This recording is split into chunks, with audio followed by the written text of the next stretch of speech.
To another episode of the Cattle USA Daily Podcast. Welcome back. I am so excited to talk to you guys today about a little bit more of a nitty-gritty subject and get into genetic testing within the cattle industry, what it currently looks like, how it's currently being used, what genetic testing is, where it's headed, and how to consider this for your own operation. Ask questions for yourself and decide if this is something that you want to start implementing. And if it's not, then at least take this as a great learning opportunity for all of us to just be a more educated producer base and be able to just look at new advancements, new technology within agriculture, and just what that looks like for all of us in all of our operations. So first and foremost, what is genetic testing? Genetic testing in cattle is the process of identifying and analyzing animals' DNA, typically from blood or hair samples, to identify markers linked to specific traits like growth rate, marbling, calving ease, and disease resistance, among every other EPD and any other genetic thing that you can test for. So, specifically, I want to clarify what genomic enhanced EPDs are.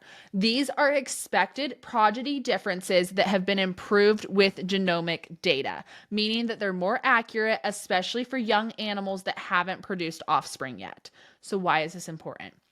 We are able to look at EPDs at a much younger rate, okay? So instead of waiting to see what everything else, all the data that we bring in from these animals over their lifetime means for their EPD, we're able to, as soon as that animal is born, be able to be like, this is what it is, this is what their genes say, and make these decisions at a much younger stage in this animal's life. So maybe this looks like we're making decisions on culling based off of these GE EPDs. This is particularly valuable in traits with low heritability or just those hard to measure outcomes, right? So outcomes that maybe are outside of our traditional EPDs and things like that as well.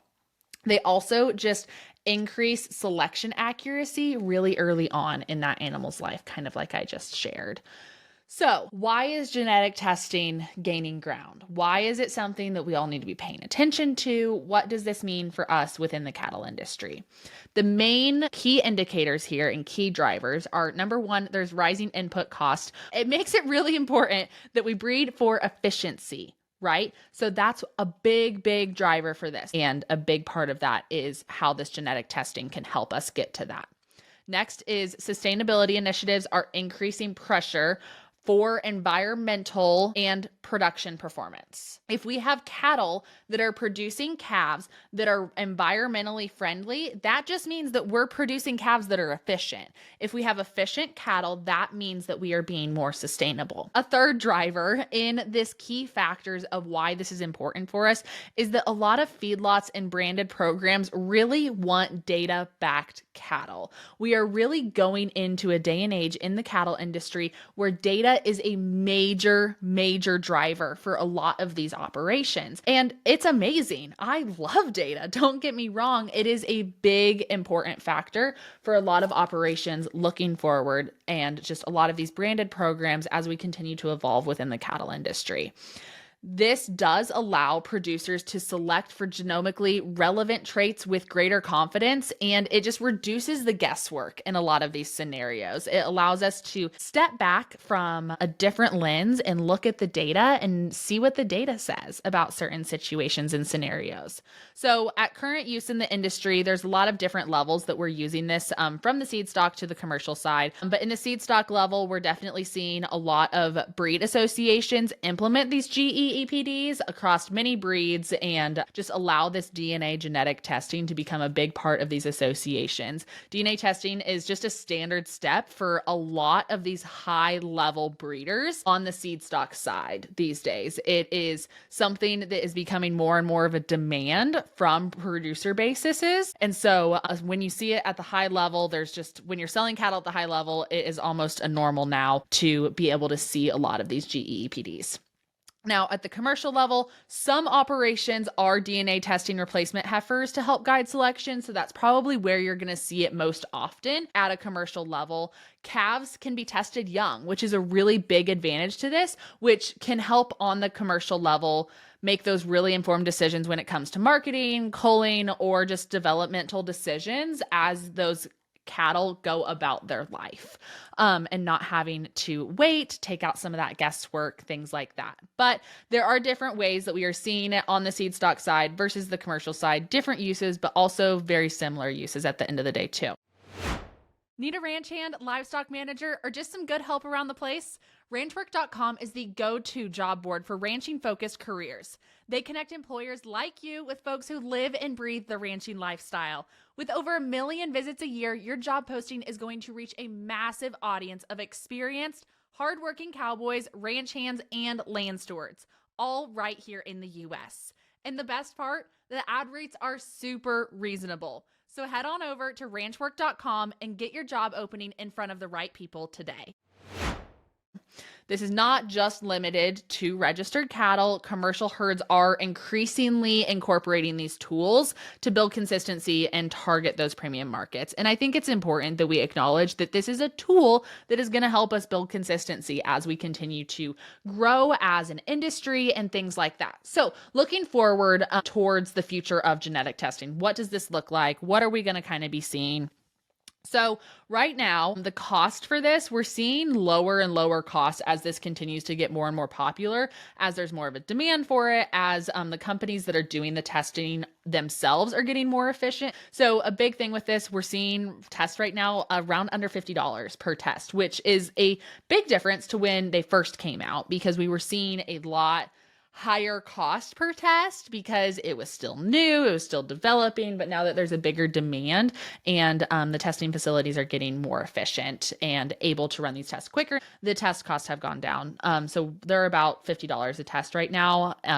You can see some that go above that, but that's kind of the mid-range for them. We are seeing, like I said, those faster turnaround times, and then we're seeing a lot of integration with herd management softwares. So if you use any of the more popular herd management software systems, a lot of those are incorporating a lot of this data-driven analytics, data-driven just science behind the herd management software. We're able to go into those direct animal profiles and include all of this genomic testing and GEEPDs and all of the other findings that you may have with this to just have in your system. And maybe you're not using them right now to make culling decisions, but you have them down the road when you do go to make breeding decisions, when you go to make pasture decisions, or just different things like that. And a big other aspect of it is we're seeing more precise trait predictions within the cattle industry, which again just goes back to making those more efficient cattle and that's a more efficient industry as a whole.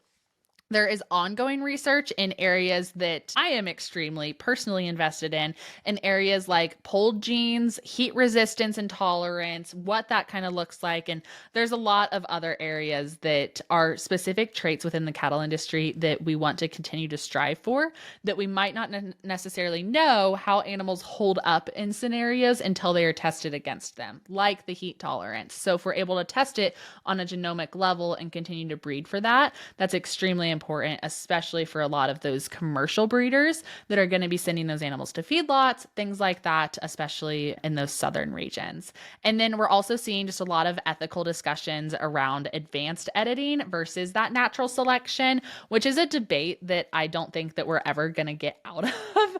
So I understand both sides of the coin on this, but especially on a cattle breeding side, I understand the natural selection and the natural flow of things. But if we're able to use technology to kind of ramp it up a little bit and continue to just be faster in our turnaround speeds. But at the end of the day, it is really important that we remember that technology is going to continue to evolve, but foundational breeding principles still apply. Data should support, not replace good stockmanship. At the end of the day, data is amazing and it is a great tool, but it is not going to replace good stockmanship and good cattle breeders.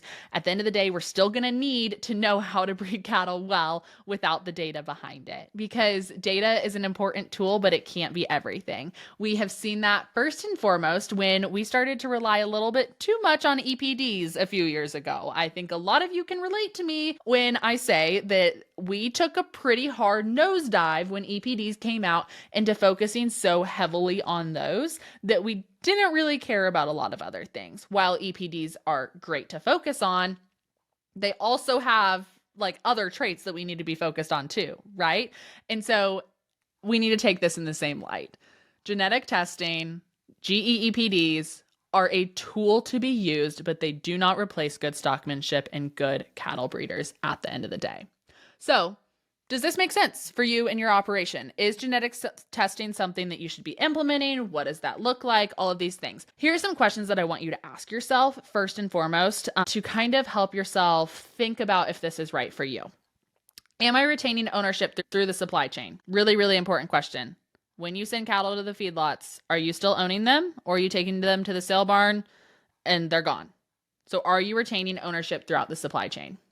Am I developing seed stock or marketing replacements? Would greater genetic predictability improve profitability or consistency in my operation? Do I have a plan to act on the data that I gather? If you're gathering a bunch of data and you don't act on it, it's just a piece of paper in a folder and it's not going to do you any good. So do you have a plan to act on it?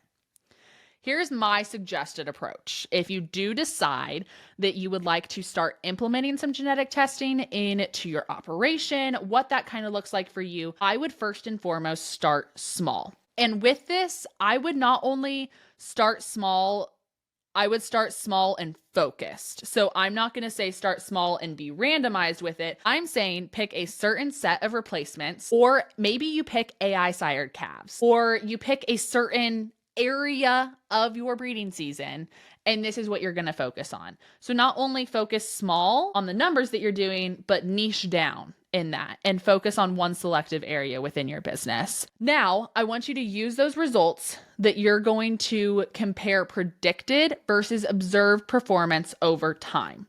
So you're going to pick this small area and you are going to predict and you are going to observe, and you're going to do some scientific back in 8th grade. You're going to get your hypothesis and you're going to get all your testing done and all of these things and come to your conclusions and do this. It's really going to help improve, because that's where that stockmanship and the data come in, because data is great, but it still needs to be paired with that great stockmanship, right?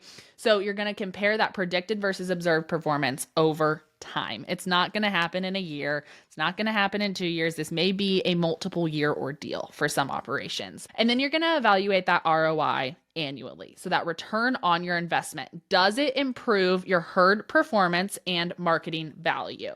If it does, and you're getting that return on investment, that $50, $60, $70 that you're spending on each test, is it getting put back into your operation? And are you seeing a return on that investment? And if you are not, is it worth it for you to continue to do it? ROI looks different for everyone. ROI does not always have to be a financial number. Sometimes it can be peace of mind. It can be, does it make your culling decisions and herd replacement decisions and everything like that quicker and easier? If it does, and you're loving it for your operation, then great. That's what your ROI is. It doesn't always have to be financially backed. So at the end of the day, with genetic testing, we are seeing more accuracy, earlier insights, and better decision making. But it does not work for every single operation. At the end of the day, this is a tool, not a silver bullet, but it can be part of a larger toolbox. We have a massive toolbox that we have available to us as producers within agriculture. And adoption will likely increase the access to improved aspects of your operation, and markets will begin to reward traceable, data-backed cattle in the future. I think it's time that we accept that data is going to be a part of the future of the cattle industry. Is it going to be a part of the cattle industry in the next 2 years, 5 years? I don't know. I don't have my crystal ball out for you guys to be able to tell you at the end of the day how long it's going to take, but I do know for a fact that data is going to continue to be a very large driver of decision making within the cattle industry as we continue to evolve, as technology continues to advance and everything like that. So it is really important that we look at this from a strategic mindset for our businesses and see if it is best for you. It's not going to be best for everyone. It's not going to be practical for everyone, but I think it's important at the end of the day that no matter if you decide to use this or not, that you are a informed producer and that you know what this means and what it looks like for different operations, even if it is not for your operation. So whether you're a seed stock producer or you're running a commercial herd, you need to understand how to use this genetic information effectively and how it is becoming part of staying competitive. Technology is here, and it's just a matter of how you want to use it. I hope that you guys were able to gain some really informative insight on today's episode on kind of what genetic testing is, what it looks like, and how you can ask those questions. Most importantly, I hope that you were able to gather those questions that I asked you earlier and ask them for yourselves and see if this is something that you need to be looking into for your operation, what that looks like, how you can continue to move forward and just be an informed producer within the community. So thank you guys so much for listening to another episode of the Cattle USA Daily Podcast. I hope that you guys enjoyed today's episode. And if you did, please like, subscribe, rate, review, do all of the things. Leave me a comment. I appreciate seeing all of your guys' thoughts and all of the things. So thank you guys again so much for listening, and we will see you all tomorrow on another episode. Have a good one, y'all.